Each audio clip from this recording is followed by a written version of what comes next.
PG PG के dissertation के लिए संभवतः जो है ये केस स्टडी इन्होंने संस्था के रूप में ले रखा है और उपस्थित तमाम सामाजिक गणमान्य व्यक्ति, आए हुए प्रगतिशील किसानगण, प्रधानगण एवं दूसरे सभी सहयोगी साथी, आज के इस अप्रतिम कार्यक्रम में मैं जब बैठ करके विचार कर रहा था तो रसायन विज्ञान का विद्यार्थी होते हुए भी जब मैंने अपनी यात्रा किसी उर्वरक कारखाने से शुरू की, जैसे Indian farmers fertiliser cooperative limited जो फूलपुर में है, तो मुझे एक अपराध बोध हो रहा था। शायद इसलिए कि कालांतर में या जैसा अभी हम महसूस कर रहे हैं कि उर्वरक एक समय के लिए उपयोगी तो था, परंतु दीर्घकाल के लिए शायद इसकी आवश्यकता उतनी नहीं है।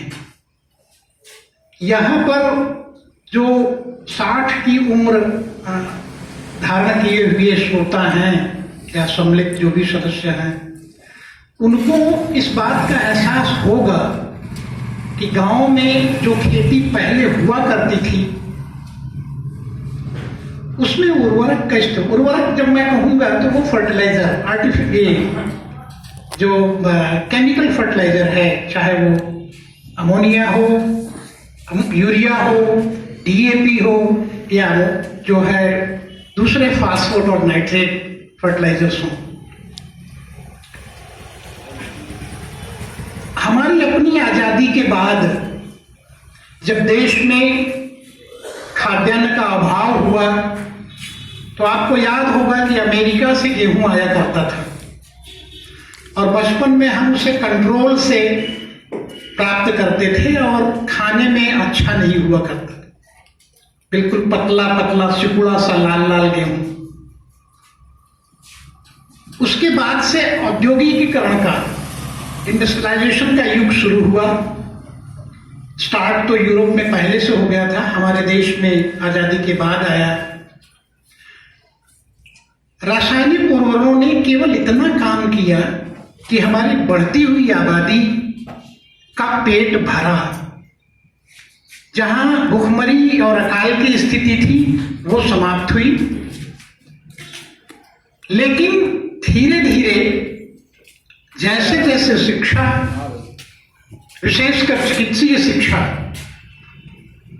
की जानकारी हमारे समाज को प्राप्त हुई, इसका हमें आभास हुआ कि रासायनिक उर्वरक जो है वो जीवन के अच्छे जो है उपयोग के लिए नहीं है।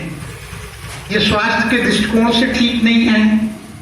तमाम दूसरी बीमारियां जो इनसे हो सकती है, प्रायः वैज्ञानिक कैंसर की बात करते हैं कि उर्वरक से ये सब चीजें संभव हैं और वही हमारे फसलों में जा रहा है, फसलों से खाद्यान्न में आ रहा है, उस खाद्यान्न के माध्यम से हम उसे प्राप्त कर रहे हैं। यदि मैं बात करूं कि एक अच्छे जीवन के लिए जरूरी क्या है, शर्मा जी ने अपने जीवन संघर्ष की बात अभी रखी।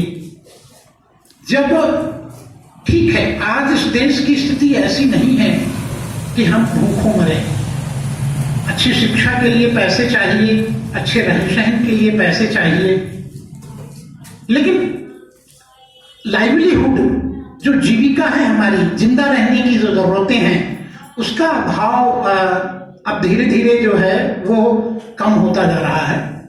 वो चीजें उपलब्ध हैं, खेती के माध्यम से भी सरकार भी मुहैया कर रही है सारी चीजें। और अभी किसान बिल की बात हो रही थी, उसमें किसान परेशान क्यों है? उसे लगता है कि कहीं हमसे वैसी खेती न कराई जाए और जो हम खाद्यान्न पैदा करें उससे हमारा शोषण न हो जाए।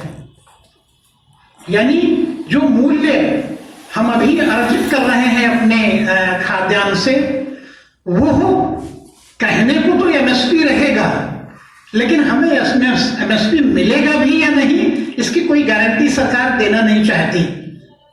तमाम लोग जो है जो कह रहे हैं कानून बना दो एमएसपी को, सरकार बना नहीं रही।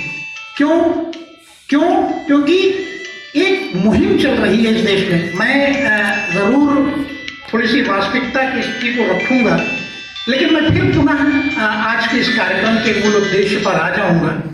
इसलिए इसे इस ढंग से न लिया जाए कि मैं आलोचना कर रहा हूं किसी सरकार का या किसी जो है कानून का। हाँ, एक समालोचना जरूर करूंगा मैं, और मुझे लगता है एक देश का बुद्धिजीवी नागरिक होने के कारण मुझे इसका अधिकार प्राप्त है।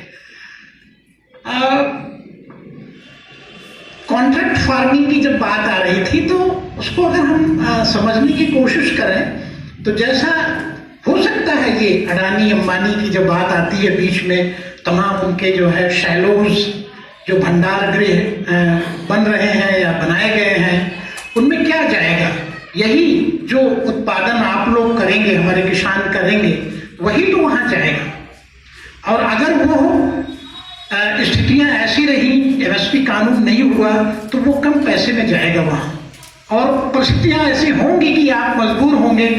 आज भी देखिए, मैं तो गांव में पला बढ़ा, शुरुआती स्थिति में, बाद में शहर में जरूर आ गया, देश विदेश गया, लेकिन मैंने महसूस किया था बचपन में अपने कि वो जो जायसवाल जी आते थे, वो खेत हमारे किसान का, कुछ कुर्मी भाई थे, वो उनके अपने 2-3 बीघे का जो भी फसल था वो खुद पहले से ही कॉन्ट्रैक्ट कर लेते थे कि आप इसमें बोइए, जो होगा हम खरीद ले देंगे, उसका रेट भी तय कर लेते थे, और उन्हें खाद आदि के लिए जो भी जरूरतें होती थी वो पैसे दे देते थे। फिर वो एक बंधन हो जाता था कि जो सब होगा उत्पादन वो वही ले जाएंगे।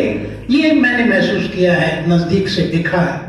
तो लगभग ऐसी ही समानांतर व्यवस्था जो है वो कॉन्ट्रैक्ट फार्मिंग की होगी। हालांकि मैं अगर उसको जैविक उत्पादन से जोड़ूं, अगर वो जैविक उत्पादन से खेती कराते हैं, तो आज जो मुहिम, जो संकल्प जो है इस गोष्ठी के माध्यम से लिया जा रहा है, शायद वो फलीभूत भी हो सकता है, लेकिन उसके लिए जानकारी चाहिए। उनका इंटेंशन गलत है, सही है, मैं उस पर नहीं जाता, लेकिन इस देश में जो जैविक खेती की यात्रा होगी वो भले अभी हम बिट्स एंड पीसेस में, जैसे विनोवर शर्मा जी हैं, ऐसे बहुत सारे लोग इस मुहिम से जुड़े हुए हैं। 2 प्रगतिशील किसान, राकेश गुप्ता जी और दूसरे ये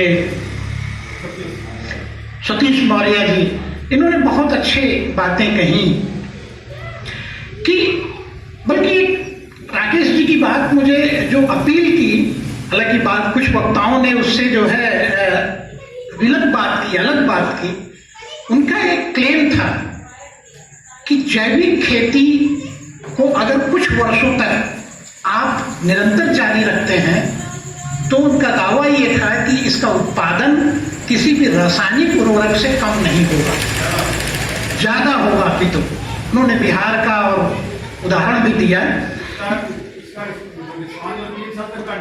एग्जैक्टली, मैं इंटरनेट में थोड़ा सा देख रहा था कि उसमें एक जो है गेस्टेशन पीरियड की बात की जा रही थी कि 3 से 5 वर्षों तक आपको कुछ धैर्य से कार्य करना होगा, लेकिन उसके लिए एक रेमेडी भी थी, एक निदान भी उसमें बताया गया था कि ये जरूरी नहीं है कि आप पहले वर्ष से ही 100% जैविक खेती का प्रारंभ कर दें, आप हाइब्रिडिंग कर सकते हैं।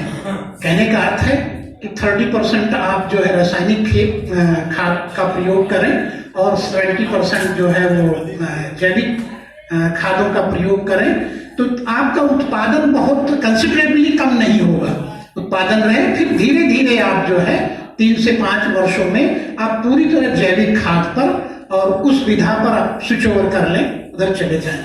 मैं चूंकि अभी मैं हनुमानगंज ऑफिस जाता हूँ अपने, जहाँ बैठता हूँ मैं, नेहरू ब्रह्म भारती मानव विश्वविद्यालय, तो इसलिए मैंने उनका एड्रेस पूछा था, कभी मैं उनके फॉर्म पर विजिट करूंगा, शायद मेरा और ज्ञानवर्धन हो, तो इसलिए मैंने उनका फोन नंबर भी ले लिया है।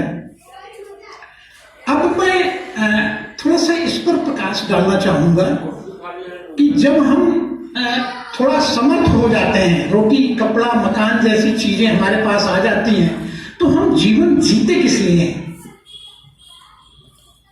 एक गुणवत्तापूर्ण जीवन के लिए, एक ऐसा जीवन, जैसे अभी एक शर्मा जी ने संकल्प लिया कि नहीं, मुझे विद्यार्थियों को आर्थिक मदद करनी है, समाज को कुछ ऐसी चीजें देनी है कि जिससे हम अपने लिए ही न जिए, हम दूसरों के लिए जिए, हम समाज के लिए जिए, दूसरों को खुशहाल करने के लिए जिए।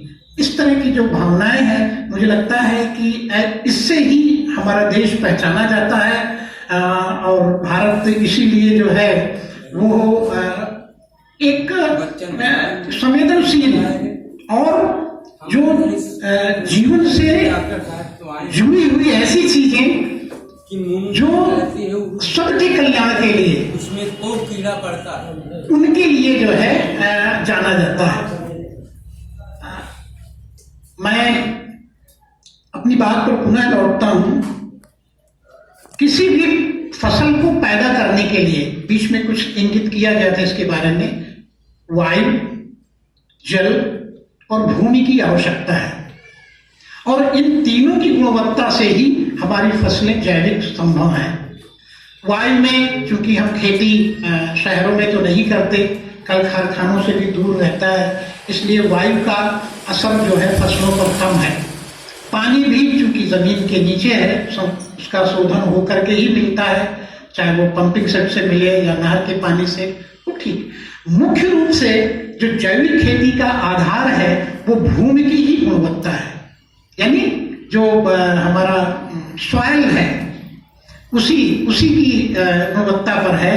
तमाम बातें हैं, अब कुछ वैज्ञानिक भी हैं, उसका पीएच ठीक रखना, उसमें माइक्रो न्यूट्रिएंट्स जो है तमाम, जैसे शर्मा जी ने बताया, मैग्नीशियम है, जिंक है, कॉपर है, इस तरह से 17 माइक्रो एलिमेंट्स की बात की। कार्बन, हाइड्रोजन, ऑक्सीजन, ये मूलतः हवा से आ जाता है, और बाकी सारे चीजें जो है वो जमीन से आती हैं। तो जमीन में रासायनिक उर्वरक को डाल देने से नुकसान कहां हो जाता है, ये थोड़ा सा विचार करने की बात है। ये पूरी सृष्टि जैविक रूप से ही, प्राकृतिक रूप से ही चल रही है।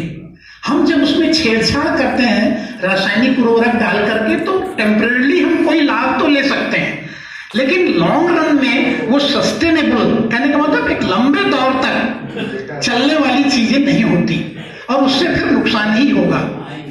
मैं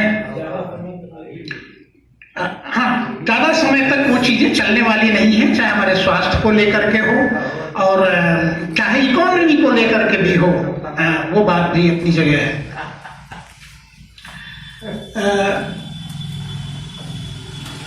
मैं बात कर रहा था, हाँ, भूमि की जो क्वालिटी है वो जो केमिकल डाल देने से क्यों खराब हो जाती है। देखिए, केमिकल में भी जितने भी शर्मा जी ने बताया, उसमें फास्फोरस होगा, नाइट्रोजन होगा और नाइट्रोपोटास होगा, पोटेशियम। ये आप आर्टिफिशियली खाद के, रासायनिक खाद के माध्यम से जमीन को दे रहे हैं। उससे थोड़े समय के लिए फसल बेहतर हो गई, लेकिन उन केमिकल्स ने जमीन में कितना हानि पहुंचाई है इसको तो आप देख नहीं रहे हैं। धीरे धीरे क्या होगा कि जो उसकी उर्वरक शक्ति है, अच्छा, वो कम होती जाएगी, लेकिन अब केचुए से कम क्यों नहीं होती है, जैविक खादों से कम क्यों नहीं होती है? वो इसलिए कि वो उनमें सजीवता है। हमें एक अच्छा जीवन जीने के हम सजीव हैं, और जो चीज वही केचुआ या दूसरे जो है वर्म्स, जब वो पैदा होते हैं, वो जीव हैं, वो जो मरेंगे तो उसमें वही चीज मिट्टी में डाल जाएंगे जो एक जीवन के लिए उपयोगी है। वो पोटेशियम जो और नाइट्रोजन और फास्फोरस जो अतिरिक्त मात्रा में जा रही है, उनका रोल नहीं होगा। वो वही चीज देकर के जाएंगे जो आपके जीवन के लिए उपयोगी है। इसलिए हमें एक बहुत मतलब आधारभूत चीज है जिसे हर व्यक्ति सोच सकता है, और शायद इसीलिए प्रकृति अपने को बैलेंस करती रहती है। पानी के रिटेंशन की क्वालिटी बढ़ जाती है, जो पानी अवशोषित रखती है। अब देखिए रेगिस्तान में खेती क्यों बढ़िया नहीं होती, बालू है, बालू कभी पानी अपने पास रख नहीं सकता है, वो पानी या तो निकल जाएगा या बह जाएगा, वो रह नहीं पाएगा। लेकिन जब वर्म्स यानी कंपोस्ट खाद जब हमारी मिट्टी में शामिल होती है तो वो मिट्टी की क्वालिटी को पीएच वगैरह तो जो भी है ठीक करती ही है, जो पौधों के लिए उपयोगी है अच्छे ग्रोथ के लिए, लेकिन वो अपने सॉइल की जो इम्बाइबिंग पानी के शोषण कंटेनमेंट का जो उसका गुण है रखने का, उसमें भी पैदा करता है। तो इसलिए इस खेती से बाद में सिंचाई की भी आवश्यकता कम हो जाएगी। जैसा कि मेरा वैज्ञानिक अवधारणा कहती है कि अगर जैविक खेती बहुत समय तक चलती रहे तो धीरे धीरे जो है पानी खुद रिटेन रहेगा सॉइल में और आपको ज्यादा सिंचाई की जरूरत भी नहीं पड़ेगी, पीएच मेंटेन होगा ही, सारे माइक्रोन्यूट्रिएंट्स होंगे ही। तो इसका मतलब है कि जो भी अन्न उससे पैदा होगा वो आपके स्वास्थ्य के लिए बहुत ही उत्तम होगा। इसलिए जब अब इस देश में खाद्यान्न की कमी नहीं रह गई है तो ये जरूरत भी है आपके अपने व्यक्तिगत स्वास्थ्य के लिए और इस राष्ट्र के स्वास्थ्य के लिए भी कि आप जैविक खेती पर स्विच करें, उसको अपनावें। मैं आभार व्यक्त करूंगा विनोद शर्मा जी के इस मुहिम का, इस अभियान का, और साथ में उनके साथ जुड़े हुए जो जैविक खेती के प्रोन्नतशील कृषक हैं भाई हमारे जो है, जो अपना आते हैं, विचार देते हैं और इससे प्रेरणा देते हैं कि किस तरीके से आगे जो है हम अपनी खेती को उत्तम बनाएं, स्वास्थ्य के लिए उपयुक्त बनाएं। बहुत सारे वक्ताओं ने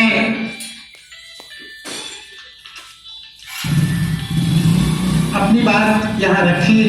रोहित यादव जी ने, मंजूषा जी का जिक्र मैं कर चुका हूँ, डॉक्टर राजेश कुमार जी, मोहम्मद जैश जी, श्रीमती सोनिका यादव जी, संत कुमार श्रीवास्तव जी, उन्होंने तो पुरानी खेती पद्धति को ही उत्तम माना और मुझे शायद उन्होंने इंगित किया कि अब धीरे धीरे समय आ गया है कि हम उस तरफ ही बढ़ते जाएं।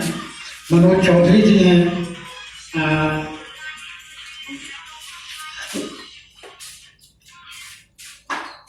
संदेश ये है इस पूरी विचार गोष्ठी का और आपके सब की सत्संगत का कि जैविक खेती चाहे अच्छे बीज के माध्यम से हो, जैसा सतीश जी ने कहा, अपना सेल्फ मैनेजमेंट करिए, बीज अपने पास अच्छा जो है बनाइए और उसको अपना रखिए, स्टोर करिए, जिससे कि आपकी लागत कम हो, बाहर से मार्केट से न खरीदना पड़े आपको। और साथ में धीरे धीरे आप रासायनिक उर्वरकों का प्रयोग कम करें। हमारे संचालक महोदय जो एक नेचुरल मेडिसिन या नेचुरल ट्रीटमेंट के चिकित्सक भी हैं, वो हमेशा ये कहते रहते हैं कि हम प्रकृति की तरफ जितनी तेजी से जाएंगे और उन्हीं से हम अपनी चिकित्सा करें या उनका उपयोग करें तो हम बीमार नहीं होंगे और इलाज भी कर सकते हैं उससे। तो हम जैविक खेती के माध्यम से और जैविक खादों के उपयोग के माध्यम से, अच्छे परिमार्जित बीज के माध्यम से जहां भी मिले उसे जो है लें और उसको स्टोर करें। और एक जरूर मैं देखता हूं कि कभी कभी जब किसी चीज का बहुत ज्यादा प्रचलन या प्रचार प्रारंभ हो जाता है तो कुछ उसमें घुसपैठिए भी आ जाते हैं। उनका क्या है कि वो उसको इनकैश करते हैं, वो कुछ अपना बनाएंगे जैविक खाद और कुछ ऐसी चीजें जो आपको जो है वो एक, चाहे उसकी लागत 10 रुपए की हो लेकिन उसको 100 रुपए की बेचेंगे। मुझे लगता है कि इन सब चीजों से हमारे विनोद शर्मा जी, उनकी अपनी संस्था है, वो उससे जागरूक करते रहेंगे लोगों को, क्योंकि जैविक खेती में ज्यादा कास्ट का, लागत की चीजें नहीं है। ये पुरानी पद्धति है जैसा श्रीवास्तव जी ने कहा, लेकिन इसमें आधुनिकता और वैज्ञानिकता की सोच भी शामिल है। तो हम पुरानी पद्धति को, जैविक खेती को अपनाएं, साथ में जो वैज्ञानिक चीजें अभी इसमें जोड़ी जा सकती हैं उसको जरूर जोड़ें और उससे अपने जो है खेती को बेहतर करें। स्वास्थ्य का आप अपने लिए और समाज के लिए, राष्ट्र के लिए, सबके जो है का ध्यान रखेंगे इस माध्यम से, जैविक खेती के माध्यम से। इन्हीं शब्दों से मैं आभार व्यक्त करता हूँ विनोद शर्मा जी का कि उन्होंने मुझे मौका दिया अपनी बात रखने के लिए, और कुछ बुद्धिजीवियों से, किसान भाइयों से और आप लोगों से मुझे मिलने का मौका मिला, कुछ सीखने का भी मौका मिला, बाकी अपनी बात कहने का एक मंच भी मिला। इन्हीं शब्दों के साथ बहुत बहुत आभार, धन्यवाद।